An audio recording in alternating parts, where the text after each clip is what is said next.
여호수아 10장 16절부터 28절까지 한 절씩 교독하겠습니다. 그 다섯 왕들이 도망하여 막게다의 굴에 숨었더니 어떤 사람이 여호수아에게 구하여 이르되 막게다의 굴에 그 다섯 왕들이 숨은 것을 발견하였나이다 하니 여호수아가 이르되 굴 어귀에 큰 돌을 굴려 막고 사람을 그 곁에 두어 그들을 지키게 하고 너희는 지체하지 말고 너희 대적의 뒤를 따라가 그 후군을 쳐서 그들이 자기들의 성읍에 들어가지 못하게 하라. 너희 하나님 여호와께서 그들을 너희 손에 넘겨 주셨느니라 하고 여호수아가 이스라엘 자손이 그들을 크게 살육하여 거의 멸하였고 그 남은 몇 사람은 견고한 성들로 들어간 고로 모든 백성이 평안히 막게다 진영으로 돌아와 여호수아에게 이르렀더니 혀를 놀려 이스라엘 자손을 대적하는 자가 없었더라. 그때 여호수아가 이르되 굴 어귀를 열고 그 다섯 왕들을 내게로 끌어내라 하매 그들이 그대로 하여 그 다섯 왕들 곧 예루살렘 왕과 헤브론 왕과 야르못 왕과 라기스 왕과 에글론 왕을 굴에서 그에게로 끌어내니라. 그 왕들을 여호수아에게로 끌어내매 여호수아가 이스라엘 모든 사람을 부르고 자기와 함께 갔던 지휘관들에게 이르되 가까이 와서 이 왕들의 목을 발로 밟으라 하매 그들이 가까이 가서 그들의 목을 밟으매 여호수아가 그들에게 이르되 두려워하지 말며 놀라지 말고 강하고 담대하라. 너희가 맞서서 싸우는 모든 대적에게 여호와께서 다 이와 같이 하시리라 하고 그 후에 여호수아가 그 왕들을 쳐 죽여 다섯 나무에 매달고 저녁까지 나무에 달린 채로 두었다가 해질 때 여호수아가 명령하매 그들의 시체를 나무에서 내려 그들이 숨었던 굴 안에 던지고 굴 어귀를 큰 돌로 막았더니 오늘까지 그대로 있더라. 그날에 여호수아가 막게다를 취하고 칼날로 그 성읍과 왕을 쳐서 그 성읍과 그 중에 있는 모든 사람을 진멸하여 바치고 한 사람도 남기지 아니하였으니 막게다 왕에게 행한 것이 여리고 왕에게 행한 것과 같았더라. 아멘. 가나안 남방 아모리 5개 연합의 그 연합군과 전쟁에서 승리한 이후에 지금 이스라엘 백성들이 길갈로 돌아왔습니다. 우리 어제 보았던 15절 말씀에 보면 그들이 길갈로 돌아왔다 이렇게 표현되어 있습니다. 길갈은 애굽에서의 수치가 굴러간 장소였죠. 그러니까 이스라엘 백성들이 자신들의 정체성을 확인하는 그런 굉장히 중요한 장소였어요. 우리도 믿음의 싸움을 싸울 때 잊지 말아야 할 것, 우리가 어디에서 시작이 됐고 어떻게 살아가야 하고 무엇을 위해서 살아가야 하는가라고 하는 것에 대한 부분들을 확인하는 자리, 그리고 항상 주님의 도우심을 구하면서 그 길을 우리가 걸어가야 한다는 사실을 기억해야 되겠죠. 그래서 우리가 흐트러지지 않도록 우리의 방향이 올바르게 설정되도록, 그리고 우리가 무엇을 해야 되는 사람인지에 대한 정체성을 확인하도록, 그래서 맡겨주신 사명의 자리로 다시 나아가야 한다는 것, 우리가 잊지 말고 우리에게 주어진 삶을 살아내야 될 것입니다. 지금 이스라엘 백성들은 큰 승리를 맛본 이후에 다시 한번 길갈로 돌아와서 하나님께서 우리에게 주신 가나안 정복에 대한 사명을 다시 한번 확인하면서 이 길을 하고 있다는 것, 우리가 생각해 봐야 되겠습니다. 오늘 본문 16절에 보면 이제 남부 지역을 지배하고 있었던 그 나라, 그 도시의 왕들을 이제 하나님께서 전면에 부각시키시고 그들을 제거하는 장면들이 이제 나오고 있습니다. 그들은 막게다라고 하는 지역에 가서 굴에 숨어 있었는데, 이 막게다라고 하는 지역은 예루살렘에서 남쪽으로 한 32km 정도 되는 그런 지점에 있었던 장소였어요. 그 막게다는 동굴이 굉장히 많아서 피신하기에 최적의 장소였거든요. 그래서 아마도 우리가 그곳에 피하면 우리를 더 이상 찾지 못할 것이고 우리는 안전하게 그들로부터 피할 수 있을 것이라고 생각했던 것 같습니다. 동굴은 성경에서 보면 이런 피신의 장소로 많이 사용되어지는데, 대표적으로 우리가 알고 있는 사울을 피해서 다윗이 아둘람 굴과 엔게디 굴로 피했던 것처럼 그렇게 동굴로 피하는 장면들이 성경에는 나와 있어요. 아마도 이들의 왕들은 안전하다고 판단했던 것 같아요. 그래서 그곳으로 피해야 우리의 목숨을 건질 수 있을 것이라고 생각을 했고, 우리를 찾지 못할 것이라고, 우리를 안전하게 지켜줄 것이라고 착각했던 것이죠. 우리에게도 그런 굴 같은 장소가 있죠. 우리가 이곳으로 피하면 우리가 마음껏 하나님 없이도 살 수 있을 것 같은 그런 굴들이 있을 수 있잖아요. 그때 하나님께서는 그들을 드러내세요. 우리가 마음껏 죄를 짓고 하나님 없이 살게끔 우리가 안전하다고 우리의 요새를 만들어서 피하는 그 장소까지도 하나님께서는 찾아오시죠. 그래서 그들의 죄악들을 드러내시고 제거하시는 장면 오늘 볼 수 있습니다. 17절 보면 어떤 사람이 여호수아에게 고하여 이르되 막게다의 굴에 그 5 왕들이 숨은 것을 발견하였다. 이렇게 되어 있죠. 발견하였다. 발견했다라고 하니까 인간이 스스로 이것들을 찾아낸 것처럼 보이지만 사실은 이 히브리어 단어 자체는 니팔형이라고 해서 수동태로 쓰여진 단어예요. 그래서 발견했다가 아니고 발견되어졌다라는 말이죠. 누군가에 의해서 발견되어졌을까요? 하나님으로부터 시작된, 하나님께서 발견하게 하신 것이겠죠. 그들의 하나님을 향한 대적, 그 대적에 대한 하나님의 심판이 이루어져야 했기 때문에 그 굴에 피해서 숨어있는 그들을 드러내시고 발견하게 하신 것이죠. 그리고 숨어있던 그 장소, 그 동굴을 돌로 막아버려요. 이제 더 이상 그들의 능력을 발휘하지 못하도록, 리더십을 발휘하지 못하도록 하고 나서 이제 흩어진 그 대적들의 후미를 쳐서 이제 완전한 진멸을 하게 되는 그런 상황을 우리가 보게 됩니다. 왕들을 더 이상 힘을 쓰지 못하도록 담아두고 그리고 나서 백성들의 후군을 치고 살육하는 장면. 그래서 더 이상 그들의 입을 놀리지 못했다고 그렇게 성경은 얘기하고 있거든요. 입을 놀리지 못했다는 건 더 이상 위협하지 못했다는 거예요. 그러니까 하나님께서 당신을 대적하는 그 대적들을 향해서 한 사람도 남기지 않도록 진멸하시는 내용들 우리가 살펴볼 수 있죠. 먼저는 그들의 왕들을 드러내고 그들을 제거하고 완전한 그런 진멸을 하시면서 하나님의 심판이 이루어지는 장면 우리가 보게 됩니다. 그리고 나서 24절에 보면 목을 밟는 행위를 해요. 목을 밟았다는 건 이제 전쟁에서의 승리에 대한 어떤 세레머니를 하는 그런 상징적인 것도 있고 또 상대에 대해서는 굉장히 모욕적인 행위이기도 하고 더 이상 힘을 발휘하지 못하도록 하는 무력하게 하는 행위이기도 하죠.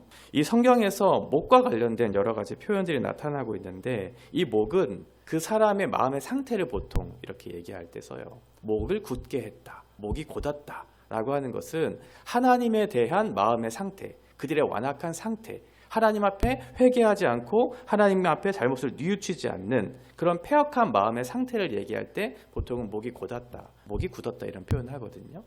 그래서 이사야는 그 목에 대해서 쇠의 힘줄이라고 이렇게 표현할 만큼 그 목이 뻣뻣한 것, 자신을 꺾지 않는 것, 하나님을 대적하는 것들이 굉장히 강력한 어떤 진처럼 우리의 마음을 지배하고 있다고 그렇게 표현하고 있어요. 그 목을 밟은 거죠. 사탄의 머리를 밟으시고 모든 원수를 발 아래 두게 하신 하나님처럼 그 승리를 우리에게 주시는 더 이상 꿈틀대지 못하도록 완전한 승리, 완전히 무력화하는 그런 행위를 하고 있어요. 그리고 나서 그 왕들을 죽이고 저녁까지 나무에 달아 저주를 당하도록 하고 해질 때 굴에 다시 한번 장사 지는 일들을 하게 됩니다. 신명기 21장 22절과 23절의 말씀처럼 그 땅이 더럽혀지지 않도록 밤새 그 나무에 달아 이렇게 장사하지 않는 거죠. 그런 명령의 말씀을 다 성취하는 그런 내용들이 나타나요. 우리가 첫 번째 내용을 살펴보면서 우리가 무엇을 좀 생각해 볼 수 있을까? 하나님께서는 당신의 대적들을 반드시 드러내신다는 거죠. 자신이 생각하는 요새, 숨어서 안전하다고 판단되는 그 요새, 그 동굴로 피한 그 사람들을 하나님께서 드러내세요. 스스로 지켜줄 수 있을 것이라고 생각하는 그곳에 하나님께서 찾아가시고 발견하게 하시죠. 아무리 우리가 가지고 있는 어떤 능력과 우리가 가지고 있는 자원으로 이 세상을 살 수 있다고 생각하는, 그래서 우리의 삶을 이렇게 지탱할 수 있다고 생각하는 여러 가지 요소들이 있을지라도 하나님께서는 그 모든 것들을 무력화시킬 만큼 하나님은 능력이 많으시고 이 모든 것들을 주관하실 만큼 모든 것을 알고 계신다는 사실 우리가 기억할 필요가 있어요. 그리고 그 왕들을 제거하지 않으면 우리에게도 언제든지 그것들이 꿈틀대어서 우리의 삶을 지배할 수 있다는 것을 우리가 생각해 봐야 합니다. 하나님께서는 끝까지 그것들을 찾아내시죠. 언젠가는 그것이 우리를 대적할 하나의 요소가 될 수 있다는 사실을 알고 계시기 때문에 끝까지 그것을 드러내시고 제거하시고 진멸하시는 내용, 우리에게 반드시 적용해 볼 필요가 있습니다. 우리도 있잖아요. 우리 안에 있는 강력한 요새와 같은 진, 절대로 포기하지 않을 것 같은 그 진, 우리의 마음이 힘들고 우리의 육체가 어려워도 끝까지 꺾지 않는 것들이 있더라고요. 하나님, 저는 아무것도 할 수 없습니다. 하나님 앞에 무기력한 존재입니다. 라고 그렇게 진실하게 고백을 하고 주님 앞에 엎드려 기도할 그때에도 여전히 내 마음속에 꿈틀대는 한 가지가 있죠. 하나님, 이것은 절대 포기하지 않을 것입니다. 라고 하는 그런 것이 있더라고요. 하나님께서는 그것들을 드러내시죠. 그리고 그것을 제거하세요. 완전히 제거하실 때까지 그것을 포기하지 않으십니다. 28절에 얘기하고 있는 것처럼 그날에 여호수아가 막게다를 취하고 칼날로 그 성읍과 왕을 쳐서 그 성읍과 그 중에 있는 모든 사람을 진멸하여 바치고 한 사람도 남기지 아니하였으니 막게다 왕에게 행한 것이 여리고 왕에게 행한 것과 같았더라. 막게다 왕에게 행한 것이 여리고 왕에게 행한 것과 같았더라. 여리고 전쟁의 핵심이 뭐였죠? 헤렘이었죠. 진멸이었죠. 여리고 왕에게 행한 것과 같았다. 진멸했다. 숨겨두었던 나의 왕, 숨겨두었던 나의 왕, 그것들을 지킬 수 있다고 생각했던 요새와 같은 곳, 하나님께서는 완전히 진멸하시죠. 진멸하지 않으면 언제든지 살아날 수 있기 때문에, 그것이 우리의 마음을 지배할 수 있기 때문에 하나님께서 그것을 진멸하시는 것이죠. 스스로 찾을 수 없는 우리 안에 있는 왕들이 있죠. 스스로 해결할 수 없는 우리가 안에 있는 견고한 요새와 같은 진들이 있죠. 하나님께서는 그것들을 발견하게 하시고 그것들을 목을 밟으셔서 진멸하게 하시는, 더 이상 꿈틀대지 못하는, 무력화시키셔서 제거하는 일들을 행하신다. 그것을 우리가 생각해 봐야 합니다. 두 번째는 하나님께서 이러한 전쟁의 승리를 직접 경험하게 하신다는 거예요. 하나님이 이스라엘 백성들에게 승리를 주고 계시잖아요. 그런데 그것이 하나님의 전쟁과 하나님의 승리라고 하는 것들의 성격을 분명히 가르쳐 주고 계시지만 그것들을 직접 경험하게 하시죠. 24절을 다시 한번 보면 그 왕들을 여호수아에게로 끌어내매 여호수아가 이스라엘 모든 사람을 부르고 자기와 함께 갔던 지휘관들에게 이르되 가까이 와서 이 왕들의 목을 발로 밟으라 하매 그들이 가까이 가서 그들의 목을 밟으매 이제 전쟁의 승리가 이루어지기 시작해요. 그때 여호수아가 모든 사람을 불러요. 이스라엘의 모든 사람을 부르는 거죠. 그래서 그 현장을 목격할 수 있도록 해요. 그리고 지휘관들에게 직접 그 승리를 경험하게 하도록 직접 그 목을 밟도록 하죠. 이거 굉장히 중요하다고 저는 생각해요. 신앙은 결코 추상적이지 않다라고 하는 거죠. 신앙은 경험적이에요. 우리 가운데 말씀이 경험되어지는 거죠. 그러면 그 말씀이 경험되어지면 그 신앙의 맛이 무엇인지를 우리 가운데 느끼게 하시겠죠. 그 신앙의 맛을 본 사람들은 결코 그 신앙의 자리를 포기하지 않아요. 사과가 아무리 맛있다 라고 하는 것을 100번 들은 사람이라 할지라도 그 사과가 진짜 맛있는지 모르죠. 사과 참 맛있어 라고 100번 정도 듣는다고 해서 그 사과가 진짜 맛있는지 몰라요. 그 사과가 맛있는지 알려면 그것을 먹어보면 돼요. 한번 먹어보면 되죠. 그러면 나중에 그 사과를 생각만 해도 우리의 입가에 군침이 싹 돌기 시작해요. 그것이 무엇인지 알았기 때문에 그렇죠. 하나님께서는 이 승리를 우리 모두에게 경험하게 하세요. 예수 그리스도의 십자가의 승리가 예수님의 십자가의 승리, 당신에게의 승리에서 그치는 것이 아니라 원수 대적들을 물리신 그 사건, 그 십자가의 사건 자체를 우리 모두가 경험하게 하시죠. 그 은혜가 우리 가운데 있을 때 그 은혜의 경험이 우리의 삶을 끌어가는 실제적인 능력으로 우리 가운데 나타나기 시작해요. 하나님께서 우리에게 주신 그 십자가의 능력, 그 은혜의 삶, 그것이 우리 가운데 있을 때 비로소 우리 가운데 주어진 실제적인 삶의 능력으로 나타나기 시작하죠. 글로 배운 것이 아니에요. 글로 배운 신앙이 아니에요. 경험된 신앙이에요. 하나님 앞에 맛을 본 신앙이에요. 내가 직접 그것을 보고 내가 직접 그것을 밟은, 그래서 우리에게 승리를 주신 그 신앙을 경험하는 거죠. 그래서 신앙은 다른 사람이 대신해 줄 수 없다. 나와 하나님과의 인격적인 만남을 통해서 이루어진다 라는 사실을 기억할 필요가 있습니다. 어떤 훌륭한 사람, 어떤 훌륭한 목사, 어떤 훌륭한 교회, 어떠한 의미에서 그것이 나와는 어떤 의미가 있는 것은 아니에요. 중요한 것은 나와 하나님과의 관계죠. 내가 하나님 앞에서 독대하고 내가 하나님께 받은 은혜의 결과들이 우리의 삶을 지배하고 그것을 통해서 실제적인 능력이 우리의 삶 가운데 나타나는 것이죠. 실제가 되고 능력이 되어서 험한 세상 승리하며 살 수 있게 우리를 붙들어 주셔요. 마지막 세 번째는 이 승리의 사실을 기억하는 거예요. 맛을 보고 한 번에 끝나는 것이 아니라 우리의 삶 가운데 날마다 그것들을 상기시키는 거죠. 27절에 보면 해질 때 여호수아가 명령하매 그들의 시체를 나무에서 내려 그들이 숨었던 굴 안에 던지고 굴 어귀를 큰 돌로 막았더니 오늘까지 그대로 있더라. 오늘까지 그대로 있더라. 승리의 기념비, 그 승리를 경험했던 것을 기념하고 그것을 날마다 기억하는 거예요. 잊지 말라는 거죠. 길갈이라고 하는 우리의 자리로 돌아가서 우리의 정체성을 확인하고 우리의 방향과 우리의 목적을 다시 한번 설정하고 다시 전쟁을 재비하는 이 이스라엘과 같이 그것을 기억하는 거예요.